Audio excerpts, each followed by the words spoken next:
TDP Janasena పొత్తు అస్తమించే సూర్యుడు వంటిదని విమర్శించారు మంత్రి ఆదిమూలపు సురేష్. చంద్రబాబును సీఎం చేయడానికే పవన్ పార్టీ పెట్టారని ఆరోపించారు. బలమైన నేతను జగన్ పోటీకి పెడతారనే భయంతోనే పవన్ పోటీ చేసే స్థానాన్ని ప్రకటించడం లేదన్నారు. ఇక పవన్ కళ్యాణ్ వామనుడైతే చంద్రబాబు బలిచక్రవర్తి అని, అధపాతాళానికి వెళ్లేది ఆయనే అన్నారు మంత్రి సురేష్. బలిచక్రవర్తి చంద్రబాబు నాయుడు, వామనుడు పవన్ కళ్యాణ్ ఉండొచ్చు. రేపు చంద్రబాబు నాయుడు గమనించుకోవాలి.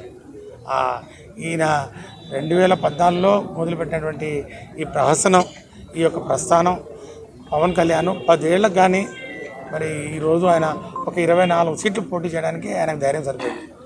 ఆ 24 సీట్లలో ఎక్కడ పోటీ చేస్తున్నాడని చెప్పమనండి. ఆయన ఎక్కడ పోటీ చేస్తాడో ఇంతలో డిసైడ్ కాలే. ఆయన ఎక్కడ పోటీ చేస్తాడని తెలిస్తే మరి జగన్మోహన్ రెడ్డి గారు ఒక బలమైన క్యాండిడేట్ పెట్టి ఆయన సంగతి తెలుస్తాడని చెప్పి ఆయన చివరి వరకు పెండింగ్లో పెడతాడు. ఆయన ఎన్ని సీట్లలో పోటీ చేసినా కూడా చట్టసభల్లో ఆయన అడుగుపెట్టే మరి ఆ యొక్క తలరాత ఉందో లేదో జనసేన మరి సైనికులు వాళ్ళు తెలుసుకోవాలి. ఈ రాష్ట్ర ప్రజలు మాత్రం ఎవరు కూడా ఈ పొత్తును అంగీకరించటం లేదు.